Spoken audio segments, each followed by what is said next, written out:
नमस्कार दोस्तों, मैं Sandeep Sharma ESP Einstein science planet से क्लास 7th का आज चैप्टर नंबर 6 करने जा रहे हैं। जो नई बुक आई है क्यूरियोसिटी, उसका चैप्टर नंबर 6 करने जा रहे हैं। बहुत ही प्यारा चैप्टर है बेटा।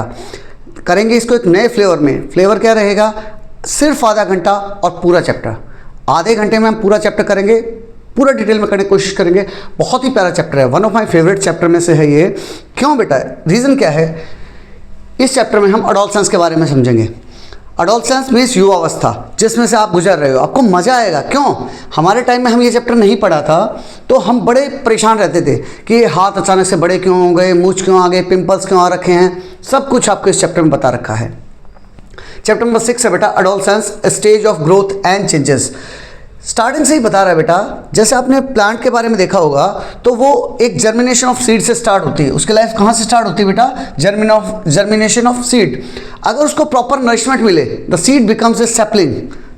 सीड क्या बन जाएगा? सैपलिंग बन जाएगा and matures into a young plant, और बाद में एक यंग प्लांट बन जाएगा। This journey is marked by some specific changes. इसके अंदर कुछ स्पेसिफिक चेंजेस आएंगे। Some of the visible changes are an increase in its height. Height बढ़ेगी बेटा। अपीयरेंस ऑफ मोर लीव्स, ज़्यादा पत्तियाँ आने लग जाएंगी। And the development of flowers, fruit and new seeds. उसके बाद क्या होगा? फ्लावर्स बनेंगे, फ्लावर्स से फ्रूट बनेंगे एंड एट लास्ट फिर से एक नए सीड्स तैयार हो जाएंगे। From these seeds new plant emerge. फिर से यही साइकिल चलता रहेगा। It's quite unlikely that a seedling will develop the capability to produce its own seeds immediately after germination।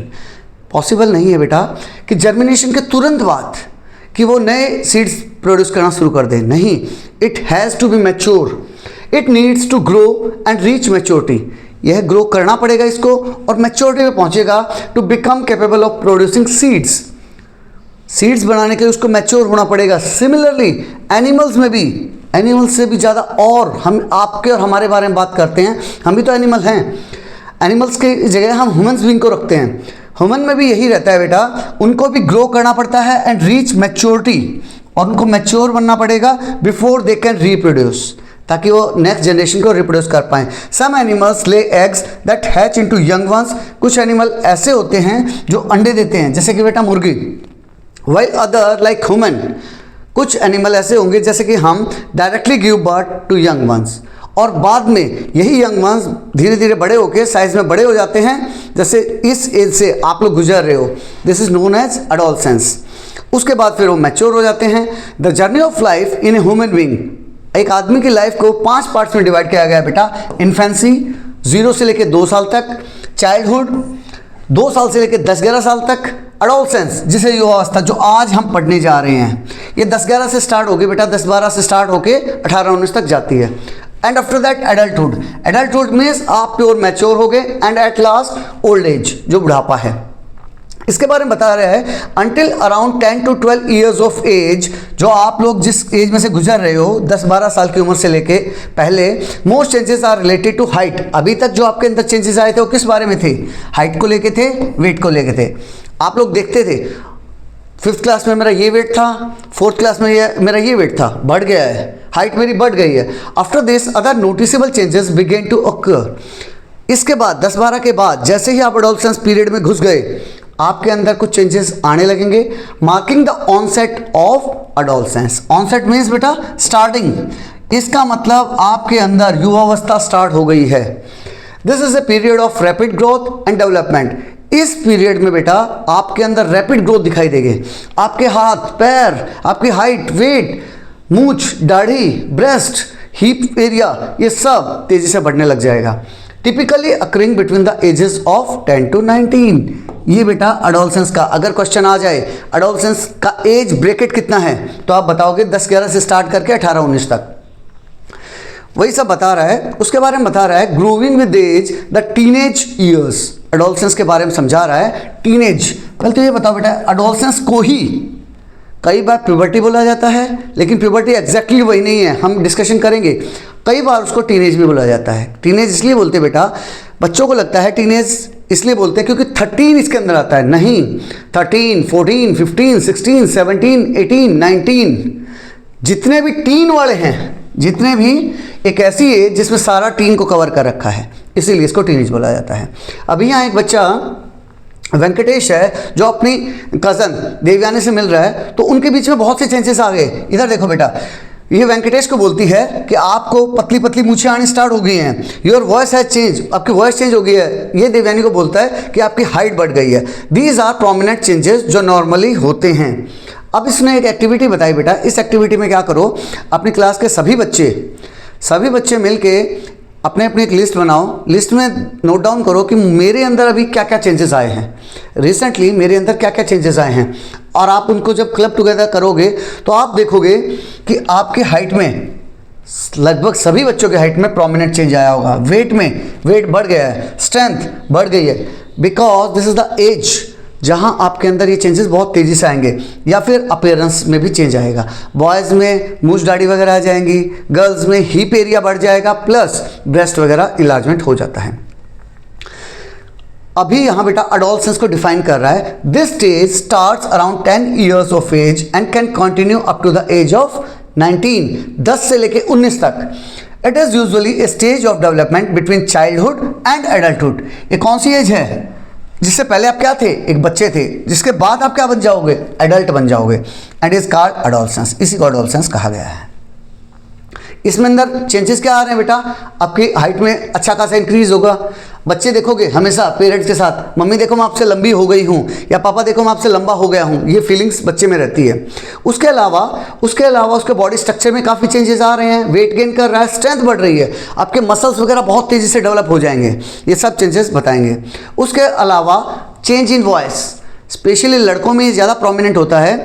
उनकी वॉइस हॉर्स हो जाती है, मोटी हो जाती है। क्यों हो जाती है? Because of Adam apples. ऐसा नहीं है लड़कियों में नहीं है, लेकिन लड़कियों में वॉइस बॉक्स छोटा होता है, इसीलिए वो बाहर नहीं दिखता है। The voice box is a structure in our throat. हमारे गले के अंदर एक स्ट्रक्चर का नाम है voice box, that help us to speak, जो बोलने में हमारी हेल्प करता है। The growth may be seen as a bump in the throat. ये आप देख सकते हो, साइड से देखोगे ना बेटा तो बाहर निकला हुआ दिखाई देगा, ये पोर्शन आपका बाहर निकला हुआ दिखाई देगा। And is called the Adam's apple. इसको दूसरा नाम दे रखा है एडम्स एप्पल। 1 नंबर में आ सकता है एमसीक्यू वगैरह में। Appearance of here in different parts of the body. अब देखो, पेरेंट्स जो फादर है वो शेव कर रहे हैं, अब बच्चे को फीलिंग आने लग गई। बच्चे को भी धीरे धीरे जैसे ही स्टेज में आना शुरू करता है बेटा, तो आपको दाढ़ी मूछ वो सब आने लग जाएंगी। नॉट ओनली दाढ़ी मूछ, आपके प्यूबिक एरिया बेटा जो आपके प्राइवेट पार्ट्स हैं उसके आसपास भी हेयर ग्रोथ स्टार्ट हो जाएगी। अंडर आर्म में स्टार्ट हो जाएगी, चेस्ट पे स्टार्ट हो जाएगी। स्पेशली चेस्ट वगैरह पे बॉयज़ के केस में आएगा, गर्ल्स में नहीं होगा। ये चीज़ इंपॉर्टेंट है। चेंजेस इन फेशियल स्किन, बच्चों में स्किन में भी, फेस का जो स्किन है ना उसमें काफ़ी चेंजेस आते हैं। इमरजेंस ऑफ पिंपल्स, जिससे यंगस्टर्स बहुत परेशान रहते हैं, क्योंकि यंगस्टर्स को सेल्फी लेनी है, और सेल्फी लेनी तो सेल्फी सुंदर आनी चाहिए। इसको लेकर बड़े बोला लाइक कम मिल रहे हैं, तो इसको लेकर बड़े बच्चे परेशान रहते हैं। कभी डॉक्टर के पास जाएंगे कुछ और, लेकिन आप लोगों को ये सब नहीं करना है, because now you are aware that it is the normal part of the life. थोड़े दिन बाद ये पिंपल चले जाएंगे। होता क्यों है? इसलिए होता है बेटा कि हमारे होगा क्या, रेडिश पिंपल अपीयर हो जाएंगे। They are commonly visible on the face. Acne occurs due to an increase in, acne बोलते हैं बेटा इसको। क्यों हुआ ये? ऑयली सेक्रेशन, हमारी बॉडी में से ऑयल ज़्यादा सेक्रेट होना शुरू हो गया, ऑयल में ज़्यादा पैदा होना शुरू हो गया। और जो ये एडोलसेंस के दौरान क्या होगा, ये हमारे स्किन के पोर्स को, हमारी बॉडी में हर जगह पोर्स हैं बेटा, छोटे छोटे छेद हैं, उन छेद को ये क्लॉग कर देता, ब्लॉक कर देगा तो उसमें इन्फेक्शन हो जाएगा, जिससे आपको पिंपल्स दिखाई देने शुरू हो जाएंगे।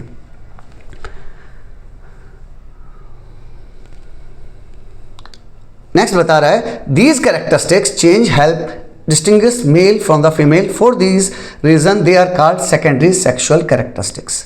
अभी जो चेंजेस हमने बताए, लड़कों में मूछ दाढ़ी आनी शुरू हो गई, कंधे चौड़े हो गए, लड़कियों में ब्रेस्ट का एरिया बढ़ गया, ब्रेस्ट बढ़ जाती बेटा, हिप एरिया बढ़ जाता है। ये कौन से चेंजेस हैं? They are known as secondary sexual characters. सर सेक्सुअल कैरेक्टर तो समझ में आ गया, सेक्सुअल कैरेक्टरिस्टिक तो मुझे समझ आ गई कि भाई सेक्स के कारण है, मेरे अंदर वो चेंजेस आए हैं। सेकेंडरी का मतलब क्या है? सिंपल सा है बेटा। एक बात बताओ, जब बच्चा पैदा होता है तब हमें कैसे पता चल जाता है कि लड़का है लड़की? Because of their private parts. उनको देख के हम बता देते हैं कि लड़का है या लड़की है। लेकिन अब देखना, 4th 5th क्लास तक के बच्चे, आप अगर उनकी यूनिफॉर्म वगैरह चेंज कर दो, सेम एक लड़के को लड़के वाले पहना दो या लड़की को लड़के वाले पहना दो, तो आप उनमें मेजर डिफरेंस नहीं बता पाओगे। इसीलिए बच्चे एक साथ खेलते रहते हैं, हमें फ़र्क भी नहीं महसूस होता, आवाज़ भी उनकी ज़्यादा प्रोमिनेंट अलग नहीं होती। लेकिन यहाँ मूंछ दाढ़ी आने के बाद, ये कब आए? ये बाद में आए सर, 10-11 साल के बाद, जब मैं एडोलसेंस में चला गया तब आए। 10-12 साल का गैप था। तो जो पहले चेंजेस आए, पहले सेक्सुअल कैरेक्टरिस्टिक जो मेरे अंदर आए, उन्हें प्राइमरी बोला जाता है। वेयरएज जो 10-12 साल के बाद मेरे अंदर चेंजेस आए, जिससे कि हम अलग से डिफ्रेंशिएट कर पाते हैं कि ये लड़का है या लड़की है, कैसे बता पाए? Because of these secondary sexual characteristics. In reasons के कारण मैं इजीली बता सकता हूं कि वो एक लड़का है या लड़की है। डेफिनेशन क्या है? These characteristics changes help distinguish male from female. मैं इजीली मेल को और फीमेल को अलग अलग कर पाऊंगा। For this reason they are called secondary sexual characters. Secondary sexual characteristics are natural signs that the body is preparing for adulthood. ये किस लिए आ रहे हैं? ये इसलिए आ रहे हैं कि बॉडी अभी तैयार हो रही है। किसके लिए? मैच्योर होने के लिए। मैच्योर को क्या बोला गया है? Adulthood. They mark the onset of puberty. इससे क्या है बेटा? प्यूबर्टी स्टार्ट हो रही है। ये पहली बार वर्ड सुना हो आपने, प्यूबर्टी। बच्चों को लगता है एडोलसेंस और प्यूबर्टी सेम वर्ड हैं। नहीं, एडोलसेंस वो पीरियड है बेटा, 10 से लेकर 19 साल तक का। प्यूबर्टी उसमें से कोई एक पर्टिकुलर दिन है। बात समझ रहे हो? उसमें से कोई एक पर्टिकुलर दिन है। जैसे कोई बच्चा, किसी बच्चे में ये चेंजेस 10 साल में ही आ गए, किसी बच्चे में 12 साल में आ रहे, 13 साल में आ रहे हैं। तो नो नीड टू वरी, आपको चिंता करने की जरूरत नहीं है कि मेरे क्लासमेट तो मैं एडल्टहुड इसमें एडोलसेंस में चला गया, मेरा नहीं हुआ। नहीं, आप ऑनसेट ऑफ प्यूबर्टी हो सकता है आपकी 1 साल डिले है, कोई परेशानी की बात नहीं है। Puberty is the stage in which the body of the adolescent undergoes external and internal changes. आपके अंदर एक्सटर्नल और इंटरनल चेंजेस आए हैं to develop into an adult. इस तरह से आए हैं कि आप एक एडल्ट में कन्वर्ट हो जाओ, कैपेबल ऑफ रिप्रोडक्शन। मेन कहानी पर्पस क्या है एडोलसेंस का या फिर प्यूबर्टी का? किस लिए? ताकि आप एडोलसेंस के बाद एडल्ट बन जाओ और एडल्ट के बाद रिप्रोड्यूस कर पाओ। अगर रिप्रोडक्शन नहीं होगा, रिप्रोडक्शन मीन्स आप नेक्स्ट बेबीज को जनरेट करने के लिए तैयार हो जाओ। नेक्स्ट लाइफ, आपको एक नई जिंदगी को जान देनी है। समझ पा रहे हैं? इसीलिए तो साइकिल चलता आ रहा है। आपके पिताजी, आपके दादाजी से आपके पिताजी पैदा हुए, उनसे आप हुए, आपसे आपके बच्चे होंगे। ये रिप्रोडक्शन बहुत जरूरी है बेटा। Changes that indicate reproductive capabilities, वो चेंजेस जो बताते हैं कि रिप्रोडक्टिव कैपेबिलिटी आ गई है आपके अंदर। Adolescence is marked not only by the observable changes but also by internal changes. आपके अंदर observable changes तो आएंगे ही आएंगे साथ में, but also by internal changes. आपकी बॉडी में कुछ internal changes भी आएंगे that are not visible from the outside, जो आपके अंदर अंदर होंगे। ऐसे कौन से changes हैं? An important internal change associated with adolescent girls is the onset of menstruation cycle. पहला जो उसने एडोलसेंस गर्ल के बारे में बताया है, युवावस्था में जो लड़कियां हैं, उसमें मेन चेंज क्या आएगा बेटा? ऑनसेट मीन स्टार्टिंग हो जाएगी किस चीज़ की? मेंस्ट्रुएशन साइकिल की। It recurs generally every 28 to 30 days. यह हमेशा नॉर्मली बेटा 1-2 दिन आगे या पीछे हो सकता है, लेकिन 28 से लेकर 30 डेज के बीच में आएगा and is more commonly known as the period. Normal हमारे सिंपल लैंग्वेज में बोलते हैं कि उस बिटिया को, उस लड़की को पीरियड स्टार्ट हो गए हैं, मेंस्ट्रुएशन साइकिल। साइंस के लैंग्वेज में उसे मेंस्ट्रुएशन साइकिल बोलते हैं बेटा। नॉर्मली ये 5 दिन की रहती है, लगभग हर 28 से 30 दिन में रिपीट करती है। उसमें होता क्या है बेटा? जो आपकी ओवरी है, जो आपका यूट्रस है, यूट्रस के अंदर से ब्लड आएगा और वो ब्लड आप मेंस्ट्रुएशन साइकिल कहलाएगा। नॉर्मली 5 दिन के लिए रहता है ये, लेकिन चिंता करने की जरूरत नहीं है। अर्लियर टाइम्स में इसके बारे में चिंता की जाती थी, चिंता करने की जरूरत नहीं है। It shows that you are able to reproduce. It's a good thing. The phase of the cycle when blood discharge occurs from the body is referred to as menstruation. इसी को menstruation कहा गया है, जो पीरियड है ना 5 दिन का। It may last for 3 to 7 days. 3 से लेकर 7 दिन तक हो सकता है बेटा। जैसे मैंने बताया 5 डेज हो सकता है, किसी में 1-2 दिन कम हो, किसी बच्चे में 1-2 दिन ज़्यादा हो। Some girls may feel pain. हो सकता है उनको पेन महसूस हो रहा हो और discomfort in the lower abdomen, आपके पेट के नीचे वाले हिस्से में पेन महसूस हो सकता है during these days usually by the age of 45 to 55, 45 से लेके 55 की एज के बीच में मेंस्ट्रुएशन स्टॉप्स, ऑटोमेटिकली रुक जाएंगे, marking the end of the reproductive capability in a women's life. यह जब रुक जाते हैं तो ये मार्क करता है कि अब आप और रिप्रोड्यूस नहीं कर पाओगे औरत की लाइफ में। इसे मेनोपॉज कहा गया है बेटा, इसे मेनोपॉज कहा गया है। Breaking myths about menstruation. Earlier times में मेंस्ट्रुएशन के बारे में जब साइंटिफिक लोगों को पता नहीं था क्या क्या रीज़न हो सकते हैं, क्यों आता है ये, तब इसके बारे में काफ़ी मिथ हो गए थे, जिसको अभी हम साइंस पढ़ने के बाद तोड़ देंगे। जैसे physical isolation of menstruating girls is unfortunately still quite prevalent. अभी भी बेटा गाँव वगैरह में कई जगह जिस लड़की को मेंस्ट्रुएशन साइकिल आ रखे हैं उसको सेपरेट कर दिया जाता है, फिजिकली आइसोलेट कर देंगे अलग कमरे में। आप किचन में नहीं आ सकते, आप कोई भी धार्मिक काम नहीं कर सकते, आप पूजा पाठ नहीं कर सकते, अलग कमरे में रहोगे, अलग बेड पे सोओगे, इस तरह से। Menstruation is a natural process and such myth have no scientific basis. जो मेंस्ट्रुएशन है वो नेचर ने प्रोवाइड किया है, इन शॉर्ट ये कह दीजिए भगवान ने प्रोवाइड किया है, तो इसमें कुछ भी बुरा नहीं है, इट्स ए गुड थिंग। क्या सिर्फ फिजिकल चेंजेस से आते हैं क्या? नहीं बेटा, इमोशनल और बिहेवियर चेंजेस भी आएंगे एडोलसेंस के दौरान। दीज चेंजेस, जो इमोशनल और बिहेवियर चेंजेस कौन से हैं बेटा? मे बी एक्साइटिंग हो सकता है आपके अंदर, कंफ्यूजिंग होता है, या फिर दोनों। इसी एज को, एडोलसेंस को साइकोलॉजी की लैंग्वेज में बोला गया है बेटा स्ट्रेस एंड स्टॉर्म की एज। भाई आपके अंदर बहुत सारा स्ट्रेस भी हो सकता है, या फिर आपने देखा होगा इस एज में बच्चों के अंदर एनर्जी ज़बरदस्त होती है, उसे स्टॉर्म कह देते हैं। तो अब ये डिपेंड आपके ऊपर करेगा कि आप उस चीज़ को एज ए स्ट्रेस ले रहे हो या स्टॉर्म ले रहे हो। आपके अंदर एनर्जी बहुत ज़बरदस्त होगी तो उसको स्ट्रेस नहीं लेना है, उसको एज ए स्टॉर्म यूज़ करना है। And the storm also to be channelise in a positive way. बच्चे में एनर्जी इतनी ज़्यादा है, बस उसको चैनलाइज करना है सही दिशा में।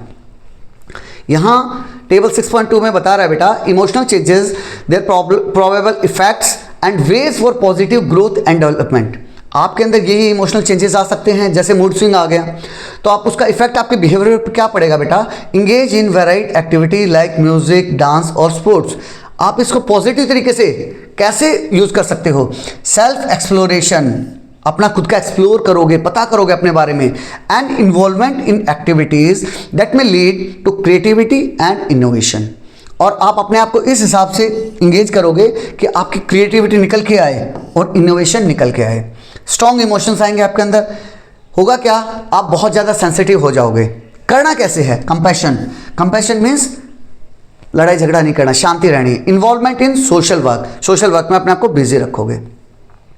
This is because adolescence is often marked by stronger emotions than childhood. ये हुआ क्यों? आपके अंदर ये चेंजेस क्यों आए बेटा? इसका रीजन बता रहा है, because adolescence is often marked by stronger emotions. आपके अंदर बहुत केमिकल जनरेट हो रहे हैं, उसी के कारण आपके अंदर ये इमोशंस आए हैं। देन द चाइल्डहुड, जो आपका चाइल्डहुड था उसके कंपैरिजन में आपके अंदर बहुत बड़े बड़े चेंजेस आए हैं। Making adolescence a joyful experience. मैंने बताया it's age of stress and storm. तो क्या आप उसको स्ट्रेस में बिताना चाहोगे या फिर पॉजिटिव एनर्जी के साथ? हम उसको एक जॉयफुल एक्सपीरियंस बनाएंगे, एक पॉजिटिव एनर्जी रखेंगे, उसको इतना अच्छा बना देंगे कि हमें लगेगा कि लाइफ क्या मस्त है यार। यंग लाइफ तो सबसे अच्छी है। Heighten curiosity and excitement during this stage of life. जो मेरे अंदर क्यूरियोसिटी बहुत ज़्यादा बढ़ जाती है इस दौरान, या फिर एक्साइटमेंट बढ़ जाता है इस स्टेज के दौरान, give adolescent a new view point. आपको एक नया व्यू पॉइंट मिलेगा टुवर्ड्स ऑलमोस्ट एवरीथिंग, हर एक चीज़ के प्रति। इसलिए देखो बेटा, चाइल्डहुड से एडोलसेंस में जाते वक्त बच्चे में बड़े बड़े चेंजेस आएंगे, बच्चे का व्यवहार चेंज हो जाएगा। वही बता रहा है। गुड हैबिट्स, आपको क्या करना है? अच्छी हैबिट्स पकड़नी है। थॉटफुल डिसीजंस, अब आप मैच्योर हो गए हो, धीरे धीरे फीलिंग लाओ कि मेरे डिसीजन वैल्यूएबल हैं। And smart action can have a powerful positive impact on the overall wellbeing of adolescence. Meeting nutritional needs. बेटा आप ऑलरेडी पढ़ चुके हो बैलेंस डाइट के बारे में, तो क्या सिर्फ बैलेंस डाइट खा लेंगे तो काम चलेगा क्या सर? हाँ चलेगा बेटा, लेकिन इस एज में आपको और ज़्यादा कॉशियस होना पड़ेगा उसकी तरफ। बैलेंस डाइट में आपको प्रोटीन वगैरह ज़्यादा ऐड करने पड़ेंगे। वही ये डिस्कशन कर रहे हैं कि प्रॉपर ग्रोथ के लिए मैं क्या खाऊं, ये वो।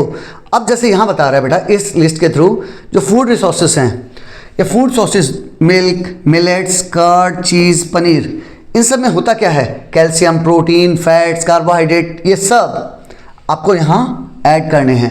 फंक्शन ऑफ दीज न्यूट्रिएंट्स, जो मैंने खाया, दूध लिया, उसमें मुझे कैल्शियम मिला, तो उससे क्या होगा? मेरी बोन ग्रोथ बढ़ेगी, मेरे टीथ वगैरह अच्छे से आप इसमें ऐड कर सकते हो, मेरे टीथ और अच्छे से डेवलप करेंगे, यही सब। नेक्स्ट, फूड सोर्सेज क्या हो सकते हैं जो आप खा रहे हो, उसके क्या फ़ायदे हैं, कैसे, ये फिल इन द ब्लैंक्स करने हैं। फॉर एग्जांपल, जैसे यहाँ प्रोटीन आपको कहाँ मिलेगा?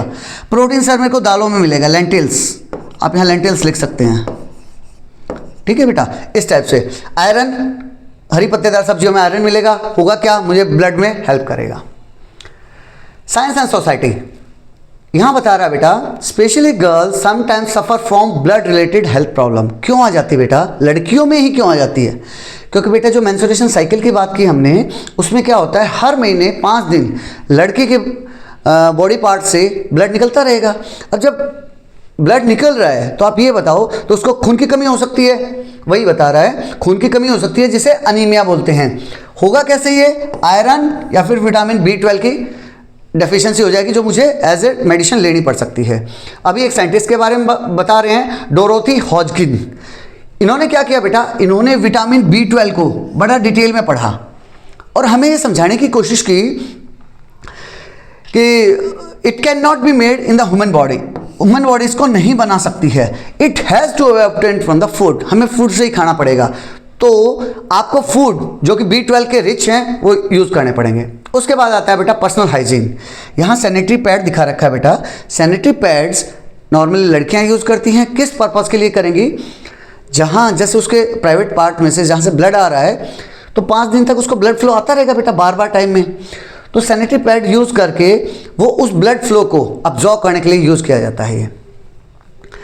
तो उसी के बारे में बता रहा है।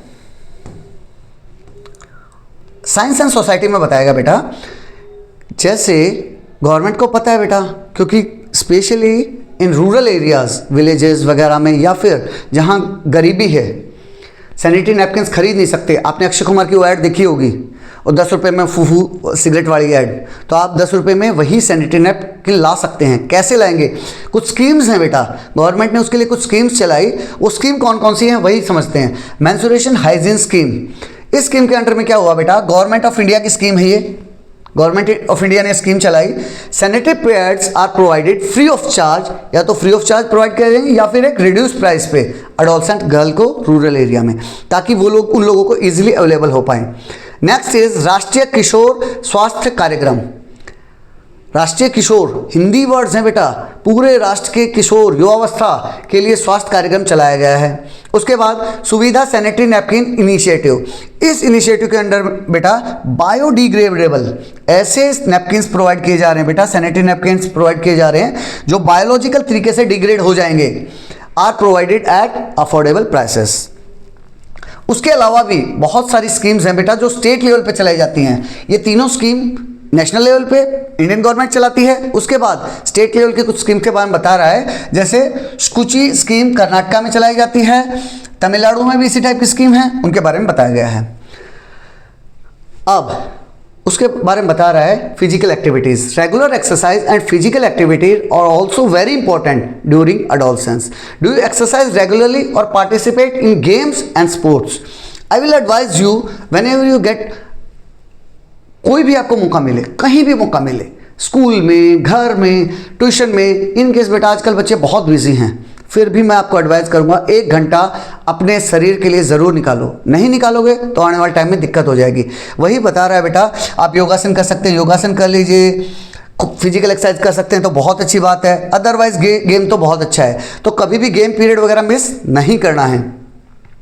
अब आ गया बैलेंस सोशल लाइफ। अभी तक इंडिविजुअल की बात हो रही थी, इंडिविजुअल के फिजिकल करैक्टरिस्टिक समझे हमने, उसके बाद फिर मेंटल स्ट्रेस वगैरह से रिलेटेड, बैलेंस डाइट से रिलेटेड समझे। अब बता रहा है आपको सोशली भी टच में रहना है। कई बार बच्चों में क्या आता है बेटा, जब ये चेंजेस आते हैं ना तो बच्चा घबरा जाता है, शर्मा जाता है। नहीं, आपको अपनी सोशल लाइफ बढ़िया प्यारी वाली रखनी है, वही समझा रहा है। वी मस्ट बी थॉटफुल, हमें सोच समझ के रहना है, एंड रिस्पॉन्सिबल, जिम्मेवार रहना है, वाइल इंटरेक्टिंग विद अदर्स। क्योंकि बेटा अभी के टाइम में बच्चे not only offline her angle से डिफरेंट टाइप के कम्युनिकेशन हो रहे हैं। स्कूल की तरफ से प्रेशर है, ट्यूशन की तरफ से प्रेशर है, वो सब प्रेशर हैंडल करते हुए आपको बड़े समझ के रहना है, वेदर इन पर्सन या पर्सनली बात कर रहे हो और थ्रू सोशल मीडिया के थ्रू भी बात कर रहे हो, आपको रिस्पॉन्सिबल रहना है।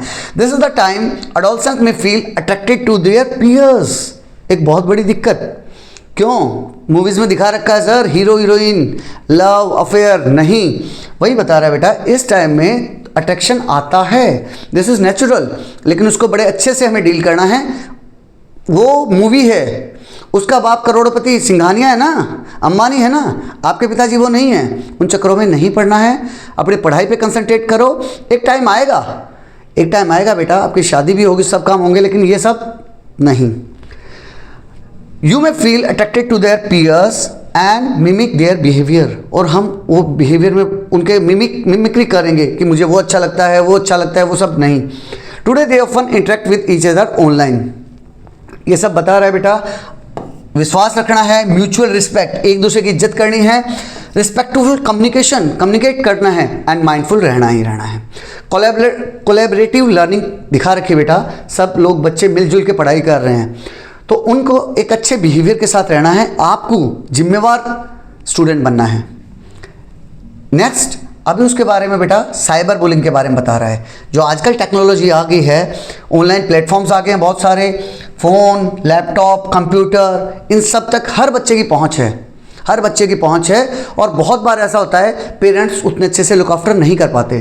वही सिखा रहा है कि आपको अपना भी ध्यान रखना है, अपने पीयर्स का भी, फ्रेंड्स का भी ध्यान रखना है। We should use this platform responsibly, आपको जिम्मेवारी से करना है, for the collective wellbeing of all, सब मिलजुल के। अगर कोई लग रहा है कोई बच्चा गलती में है, परेशानी में है, साइबर बुलिंग हो रही है उसके साथ, तो ज़रूर अपने पेरेंट्स और टीचर के नोटिस में लाइए। यहाँ साइबर बुलिंग के बारे में बता रहे हैं। साइबर बुलिंग है क्या बेटा? Cyber bullying involves the use of digital devices का यूज़ करते हुए, डिजिटल डिवाइसेस क्या है बेटा? फ़ोन, कंप्यूटर या फिर online platform, to harass others. Cyber bullying में क्या करते हैं बेटा? छोटे बच्चों को वो हराश करते हैं बाय सेंडिंग मिसलीडिंग मैसेज आ जाएंगे आपके पास, स्प्रेडिंग फॉल्स रूमर, नकली खबर, झूठी खबर आएगी आपके पास, और sharing personal information without consent. Personal information बिना आपकी इच्छा के शेयर कर दिया जाएगा, इंटरनेट पे वायरल कर दिया जाएगा, आपको डराया जाएगा कि आपका ये फोटो है। मान लिया बेटा, आप इसीलिए वही समझा रहा है, फेसबुक पे, इंस्टा पे, व्हाट्सएप पे अपने फ़ोटोज़, नॉर्मल फ़ोटोज़ हैं, आपने अपलोड किए, किसी ने डीप फेक वगैरह का यूज़ करते हुए उसको गलत तरीके से इंटरप्रेट करके फिर आपको भेजा कि आपके ऐसे फ़ोटो मेरे पास हैं, क्या मैं इसको वायरल कर दूं? आपको डराएगा। डरना नहीं है, तुरंत अपने पेरेंट्स से, अपने टीचर से, अपने प्रिंसिपल से बात कीजिए और बताइए कि मैं नहीं हूं, ये मेरे साथ धोखा हुआ है। दिस इज़ द बेस्ट तरीका। अभी कैसे इसके बारे में अवेयरनेस फैलाएंगे? एक एक्टिविटी के थ्रू बता रहा है बेटा, डूज क्या हैं, डोंट्स क्या हैं। डूज क्या हैं, डोंट्स क्या हैं, जो आपको करना चाहिए, जो नहीं करना चाहिए। रिस्पेक्टफुल रहना है, काइंड, दया का भाव रखना है। थिंक बिफोर पोस्टिंग, कुछ भी चीज़ पोस्ट कर रहे हो, अननेसेसरी चीज़ किस लिए पोस्ट करना बेटा? प्रोटेक्ट प्राइवेसी, अपनी प्राइवेसी का ध्यान रखिए, अपने फेसबुक पे, इंस्टा पे लॉक लगा के रखिए। किसके साथ शेयर कर रहे हैं आपको पता होना चाहिए, अननोन आदमी के साथ शेयर नहीं करना है। Do not share personal photos with stranger, virtual friends, ये सब चीज़ों का ध्यान रखना है। Avoiding harmful substances, learn to say no, बल्कि मैं कहूँगा इसको और बड़ा नो लिख लो, आपको नो कहना आना चाहिए। जब आप नो कहो तो आपकी आवाज़ में एक भरोसा होना चाहिए कि ये नो बोल रहा है तो इसका मतलब नो ही है। एक वो हल्की फुल्की गुजारिश होती है ना, अरे भाई मेरा तो मन नहीं है, नहीं, आप कहो भाई मैं नहीं पीऊँगा, मैं नहीं लूँगा, मैं ये गलत काम नहीं करता हूँ, इस टाइप से। Some people including your peers, हो सकता है बेटा आपके दोस्त भी, आपके फ्रेंड्स भी, मे टेम्प्ट, परसुएड, आपको टेम्प्ट करने की कोशिश करेंगे, उकसाने की कोशिश करेंगे, परसुएड, मनाने की कोशिश करेंगे, फोर्स करेंगे, या फिर क्रिएट प्रेशर ऑन यू। अरे यार देख लेना भाई, तेरा दोस्त नहीं रहूँगा मैं अगर तूने ये सिगरेट नहीं पी, दारू नहीं पी, like that. To consume harmful substances such as तम्बाकू, गुटखा, सिगरेट, बीड़ी, एल्कोहल और even life threatening illegal drugs जैसे हेरोइन वगैरह जो हाई लेवल की हैं, उन सब के बारे में। Since adolescence is marked bye curiosity and excitement, क्योंकि बेटा इस एज में आपके अंदर क्यूरियोसिटी, जिज्ञासा बहुत ज़्यादा है, एक्साइटमेंट बहुत ज़्यादा है। Adolescence might get influence by such people, तो जो यंगस्टर्स हैं हो सकता है वो उनके प्रति अट्रैक्ट हो जाएं एंड ट्राई दीज सब्सटेंसेस। तो उनको क्या लगता है बेटा, चलो कोई बात नहीं, एक सिगरेट का कश मार लेता हूँ, क्योंकि मूवी में दिखाया है और वो भी स्टाइल में दिखाया है कि भाई उस स्टाइल से पी रहा है। नहीं बेटा, एक कश आपकी ज़िंदगी को बर्बाद कर सकता है। धीरे धीरे इवेंचुअली आप बहुत गलत दिशा में जा सकते हो। जो पॉजिटिव और नेगेटिव होता है ना बेटा, स्टार्टिंग उसमें थोड़ा सा डिफरेंस होता है, तो वहीं हमें बचना है। These substances are not just harmful to physical and mental health but are also addictive, आपको एडिक्शन दे देंगे। इन्हीं सब्सटेंसेस को बेटा सब्सटेंस अब्यूज़ बोला गया है। ये डेफिनेशन आ सकती है कि सब्सटेंस अब्यूज़ क्या है। जैसे यहाँ बेटा दिखा रखा है कि जब कोई व्यसन नहीं करता था, वो कोई भी इस टाइप के एडिक्शन नहीं था, तो उसके लंग्स वगैरह देख रहे हो कितने प्योर हैं, रेड कलर के। जैसे ही उसने स्टार्ट किया पूरा जम गया, गंदगी गंदगी है। It is important to remain firm, आपको फर्मली बोलना है, मजबूती से, and confident in your decision to say no, एक बड़ा सा नो, नहीं लेता मैं। नेक्स्ट बता रहा है नशा मुक्त भारत अभियान। ये ministry of social justice and empowerment में चलाया बेटा। किस लिए चलाया? उन्होंने एक नंबर वगैरह दिया कि अगर आपको कोई भी दिक्कत हो, ड्रिंक एडिक्शन वगैरह की कोई प्रॉब्लम लग रही हो, तो you can contact them. The why question for adolescence. अब एडोलसेंस में क्या होता है बेटा, एक व्हाई का क्वेश्चन आता है बार बार, क्यों? Many changes in adolescence, including menstruation and other signs of puberty, are mainly due to the hormones.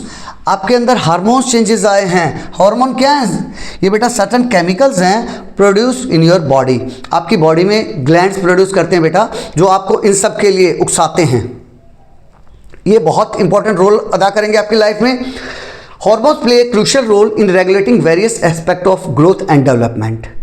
आपकी ग्रोथ और डेवलपमेंट में ये हार्मोन्स का बहुत बड़ा लोचा रहता है। हमारे आप 8th क्लास में 9th क्लास में पढ़ेंगे बेटा, हमारे दिमाग में पिट्यूटरी ग्लैंड होती है, वही ये चाहे आप शॉर्ट्स की बात कर लीजिए, चाहे सिगरेट पीने की बात कर लीजिए, चाहे किसी दूसरे लड़के से लड़की से बात करने के लिए जो मेरे अंदर एक्साइटमेंट आ रहा है ना, वो सब ये हार्मोन्स के कारण है।